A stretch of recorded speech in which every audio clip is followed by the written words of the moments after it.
Hey, what's up, everybody? Rob Gill, Epic Financial Strategies. And, today we're going to talk a little bit about how to create a tax-free savings account, what that looks like, and why it's important to understand that.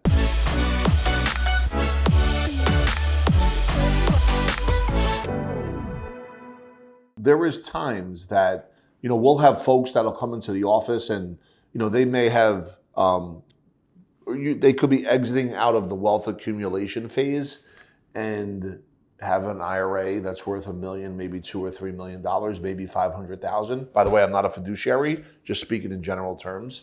And some of the times people don't know that the money on the distribution side of that IRA, 401k, and/or qualified plan is going to get taxed at ordinary income. They think because they heard something years before that it was going to be tax-free. But the truth is, a lot of those IRAs and 401ks that were built in the 80s and 90s, a lot of those folks were told when they get to retirement, they're going to be in the lowest tax bracket. So they confuse lowest tax bracket with tax-free. But here's the challenge some of these folks are seeing, and I see it time and time again, and this ties back to the title, that whether it's the 40% tax bracket when they retire, the 30 or the 20, it's still higher than what they thought because they thought it was going to be tax-free. So it's always important to get educated today, wherever you are right now, on how to create a tax-free account. And the first thing that people talk about is a simple Roth IRA. A Roth IRA, it discriminates from a standpoint of what your income is. If you make too much money, you can't do it, right? So it's usually anything upwards of the 90 to 120,000. If you're making more than that, and always check my information, if you're making more than that, you can't qualify for a Roth. But if you're making less, and if you begin to put money into a Roth IRA, I am not recommending that, I'm just speaking in general terms, that is with after-tax dollars. And if it, or during the whole course of your life, it'll grow based on how the investment performs tax-free. And then when you take it out, it'll be tax-free, right? So that's one way of doing it. For the entrepreneur that's out there that has multiple businesses and is really kind of bringing in a lot of money, what a lot of folks do is they use cash value life insurance as a turbocharger where it mimics, it has the same characteristics as a Roth IRA, except it doesn't discriminate against age and it doesn't discriminate against income. So what's important to understand, we'll have a lot of folks that come through and they'll be overfunding these life insurance policies to accelerate their early cash value, and they could put as much money that's in there that's based on their income and based on their health approval. And what that does is it allows this to grow with a guaranteed rate of return by state law and by contract. Always double check everything. And as the money grows tax-free, when they're in the distribution phase, all the money that comes out of that is tax-free up to basis, meaning let's say over 30 years they put in $1 million and it was worth $2 million in cash value, not the death benefit, but the cash value. That first $1 million is basis, which is FIFO method of taxation, first in, first out. That's all tax-free. And once you cross over the $1 million, to maintain the tax-free status, what a lot of folks do is they'll incorporate a policy loan strategy. And that allows for the money to maintain that tax-free status. Yes, there'll be interest on the loan.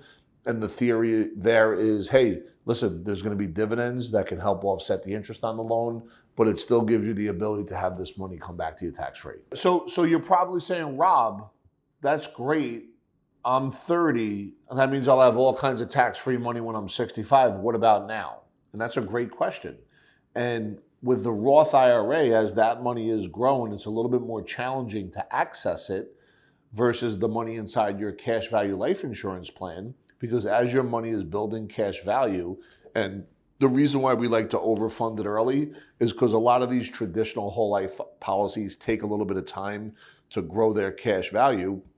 So what we do is we may sacrifice death benefit and dump in more money so it could grow faster. And while you're in the funding age or the wealth accumulation, you could access that money for other opportunities. So anyone out there that has a 9-to-5 job and they want to become an entrepreneur and they're starting to fund these policies, and some of the folks out there love to buy real estate. Now, I don't sell real estate. I don't recommend real estate. What I can tell you is the folks that understand real estate and do it for the long term with a systematized approach, what they'll do is they will borrow money from their policy, use that cash as a down payment on their real estate, and then go buy a piece of property. Now, if anyone is buying real estate as an investment, typically there's 4 different, what we like to call spins and or potential rates of return on that real estate. Number 1 would be cash flow, right?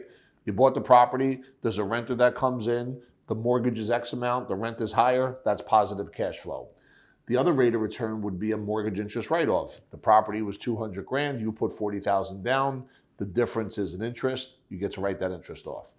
The third rate of return would be depreciation of the asset. Now, this becomes powerful as you begin to own multiple properties, because as you're depreciating this property, it could also allow you to pay less in taxes on your 9-to-5 job, if done properly and you want to get the blessing from your accountant.